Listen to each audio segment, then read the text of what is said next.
오늘 시편 84편은 성전에 대한 유명한 시입니다.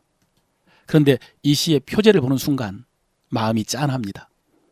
고라 자손의 시 이렇게 되어 있습니다. 고라가 누구냐? 여러분 민수기 16장에 보면은 이스라엘 백성 중에서 반란이 일어났습니다. 루벤 지파의 다단과 아비람과 온과 지휘관 250명이 당을 짓고 반란을 일으켰습니다. 그 반란의 주동자가 레위 지파의 종손 고라였습니다. 그럼 왜 고라가 반란에 앞장서느냐? 아시는 것처럼 레위 지파는 성막에서 봉사하도록 부르신 지파입니다. 그래서 성전 제사할 때에 제사장들을 도왔고 또 광야에서 이동할 때는 성막에 기구들을 옮겼습니다. 그런데 고라는 레위 지파의 종손이었기 때문에 다른 가족들은 천막이나 널빤지를 옮길 때 고라의 가족들은 언약궤를 비롯해서 가장 중요한 성막의 기구들을 옮겼습니다. 그런데도 이것이 불만이었습니다. 제사는 아론의 자손인 제사장들이 집례를 했기 때문입니다. 그래서 자기도 제사를 집례하겠다고 반란을 일으킨 것입니다. 내가 종손이니 나도 제사를 집례하겠다. 나도 분향해야 되겠다. 이렇게 주장을 한 것입니다. 그때 모세가 이렇게 말했습니다. 레위 자손들아, 너희가 분수에 지나쳤느니라. 하나님께서 이스라엘 중에서 너희를 택하여 성막에서 일하게 하신 것이 작은 일이 아니거늘 너희가 제사장 직분을 구하느냐 그랬습니다. 이 일로 인해서 하나님께서 진노하셨습니다. 하나님이 택하신 지도자를 대적해서 반란을 일으킨 것은 하나님을 대적한 것이나 마찬가지였기 때문입니다. 그래서 아론의 지팡이에 싹이 나는 것을 통해서 하나님께서 아론을 택하셨다는 것을 알려주셨습니다. 그리고 함께 반란을 일으킨 모든 사람을 다 진멸하시려고 했습니다.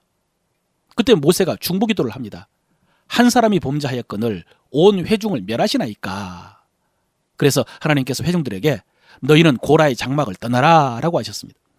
그때 잘못을 인정하고 고라의 장막을 떠난 사람들은 살았습니다. 그러나 고집하고 대적한 사람들은 땅이 입을 벌려서 삼켜버렸습니다.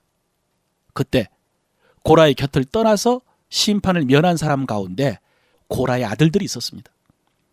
고라의 자손들은 아무리 아버지지만 성막에서 봉사하는 것을 하찮게 여기고 도리어 제사장의 직분을 구하는 아버지의 뜻에 함께할 수가 없었던 것입니다. 여러분, 저는 이 이야기를 생각할 때마다 마음이 아픕니다. 우리 주변에 보면은 자식 때문에 부모가 가슴 아파하는 경우가 많지만 어떤 집은 부모로 인해서 자식이 가슴 아파하는 경우도 있거든요. 이 순간 고라의 자손들이 얼마나 안타까웠겠습니까? 그런데 오늘 그 고라의 자손들이 이렇게 고백을 합니다. 만군의 여호와여, 주의 장막이 어찌 그리 사랑스러운지요. 주의 궁정에서의 한 날이 다른 곳에서의 첫날보다 나은즉 악인의 장막에 사는 것보다 내 하나님 성전에 문지기로 있는 것이 좋사오니. 여러분 보십시오. 아버지는 그 일이 하찮다고 원망했습니다. 자기가 제사장 하겠다고 반역을 일으켰습니다.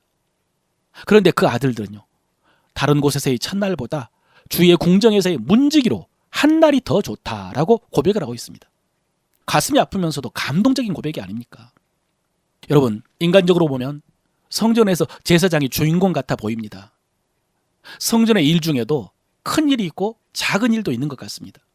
그래서 다른 사람들을 시기하기도 하고 또 자기 일을 하찮게 여기고 소홀히 하기가 쉽습니다. 그런데 알고 보니까 그게 아니더라는 것이죠. 문지기가 작은 직분이 아니더라는 것이죠. 하나님의 성전에서 하나님을 가까이 하고 하나님을 섬길 수 있는 것이 복 중의 복이라는 것을 깨달은 것입니다. 사랑하는 성도 여러분, 이 고백이 여러분의 고백 되시길 바랍니다. 그럼 성전이 왜 좋으냐? 여러 가지가 있지만 오늘은 한 가지만 살펴보겠습니다. 8절에요. 만군의 하나님 여호와여, 내 기도를 들으소서. 야곱의 하나님이여, 귀를 기울이소서. 만군의 여호와여, 주께 의지하는 자는 복이 있나이다 그랬습니다. 성전이 왜 좋습니까? 기도할 수 있어서 좋습니다. 우리 기도를 들어주시는 하나님이 계셔서 좋습니다. 여러분, 그렇습니다. 성전은 기도하는 곳입니다. 하나님은 무소부지하시기 때문에 어느 곳에서도 만날 수 있습니다. 그래서 어느 곳에서도 기도할 수 있습니다. 그런데 성경에 보면은 하나님께서 한 장소를 정해 주셨습니다. 그곳에 하나님의 눈과 하나님의 귀를 두시겠다고 하셨습니다. 그리고 그곳에 와서 기도할 때, 또 멀리 있다면 그곳을 향하여 기도할 때 하나님께서 그 기도를 들으시고 응답하시겠다고 약속하셨습니다. 여러분, 이것이 하나님께서 성전에 주신 약속입니다. 그런데 오늘 시인은 특별히 야곱의 하나님이여 라고 부르면서 기도하고 있습니다. 여러분, 성경에는 야곱의 하나님이라는 말씀이 참 많이 나옵니다. 왜 야곱의 하나님인가? 여러분, 이 야곱이라는 이름에 상징이 있습니다. 이스라엘의 족장 중에 아브라함은 믿음의 상징입니다. 이삭은 신실함, 순종의 상징입니다. 그럼 야곱은요? 사실은 자격 없는 사람의 상징입니다. 욕심 많고 교활하고 이기적이고 거짓말 잘하는 사람의 상징입니다. 그래서 하나님께서 야곱을 부르실 때에 이 지렁이 같은 야곱아라고 부를 때도 있었습니다. 야곱 자신도 자신의 인생에 대해서 험악한 세월을 살았다라고 고백을 했습니다. 여러분, 야곱은요, 인간적인, 너무나 인간적인 사람이었습니다.